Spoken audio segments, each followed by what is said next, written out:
Alright, you guys, got another book introduction for you in case you want to read some chilling words.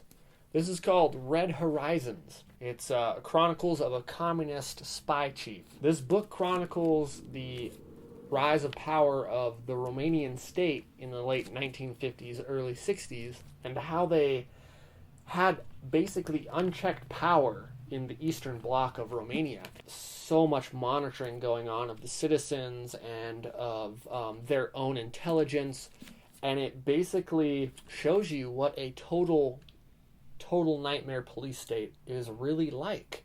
And what makes this book so fascinating is it's actually by the top guy, Lieutenant General Ion Miapasepa. I might have butchered his name, but he is an amazing man. He was the right-hand man to the communist dictator at that point, and he defected to the United States and told the story of what Romania was like at that point. We don't want any Big Brother, Brandon. No, actually, say no to Big Brother. Can I borrow this someday? Yeah, Sick. definitely. Hey everybody, I'm Shane Adamson, and welcome back to the Phonic channel. This is where homeschoolers, teachers, and educators everywhere, they come for valuable teaching information and insights. So, today's topic is going to be about 5 tips for your... Let me take that again, because I need to get all my blanks out. All the brain farts you need to get out. Today's topic, in essence, is going to be about homeschooling your child, but it's going to be from the perspective of super moms and super dads. And as we all know, and I'm sure you guys are well aware that are in the thick of homeschooling right now, homeschooling your child is a huge commitment. You knew that when you decided to do it. And for those of you going into the homeschool arena, however, it is absolutely worth it. People going in might not realize how taxing the days can be when you're the teacher, the coach, the field trip leader, mother, nurse, shopper, and personal advisor. So we checked in with 5 successful supermoms who homeschooled their children.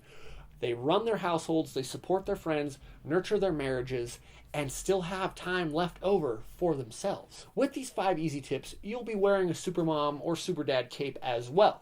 You'll be leaping tall buildings in one single bound and saving mankind by raising empathetic, caring individuals and putting them into the world with reason, virtue, and comprehension and critical thinking skills. So number 1 on today's list is to get support. And Superman, Spider-Man, Wonder Woman, they all had special powers that helped them get the job done, of course. And you too have powerful resources you may not be aware of. And so you got to draw on them, rally the forces, and never be too afraid or too proud to ask for help. So Isabel Shaw of Family Education says that as a homeschool mom, you need to draw the support you need. She suggests turning to your spouse first, and homeschool spouses play a big role in alleviating or eliminating homeschool burnout. And they may not fully understand the stress you have at first, so be sure to explain it calmly. Whether you're a guy or you're a gal, again, don't be afraid to ask for help. Number 2 on our list is surrender to the chaos. If you want everything to go perfectly, you want it to run on schedule, you want to get pristine results and unfold according to your plan. But things happen. Life happens. And some days are just better than others. And sooner or later, you will reach a point as a homeschool mom or dad when you have to let go of the perfectionist in yourself and give yourself and your kids a break. Not everything is under your control as much as we want it to be. Be flexible rather than demand a rigid adherence to a particular schedule. Diane Flynn Keith, editor of Home Fires and author of Car Schooling, has these wise words to say to homeschooling parents. Quote, "There are times in homeschooling when trying harder and forcing what makes sense to us onto our children can kill our chances for success." End quote. Now think beyond your self-imposed limits. You can create your own happy strategy for developing your child's true learning potential. While you can't control everything that unfolds in any given day, control what you can and let the rest be. Now, number 3 on our list is eat to conquer. Now, you're going to expend a great deal of energy pulling off a successful homeschooling schedule. You need to prepare your body and mind for the rigors of this commitment by eating and drinking right. Eat a lot of small meals to keep your blood sugar and energy levels up throughout the day.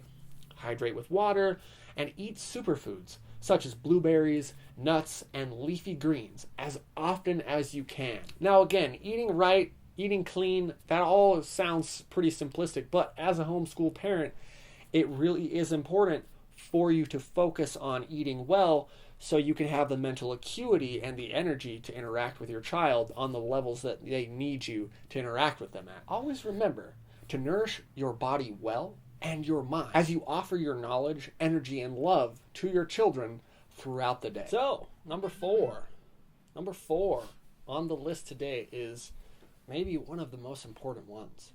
Be good and take care of yourself. So be good to yourself and take care of yourself. Or the well from which you draw your energy and your inspiration will go dry as a bone. And number 5 on our list is get the right tools for the job. Now, this is getting down to brass tacks here of homeschooling. And you'll need a strong curriculum to teach your children math, science, and language arts. The good news is you don't have to make it all up on your own. To teach a phonics-based language arts program, for example, you could use the Writing Road to Reading, Romuald Spalding's curriculum. You guys could go and check out the Khan Academy.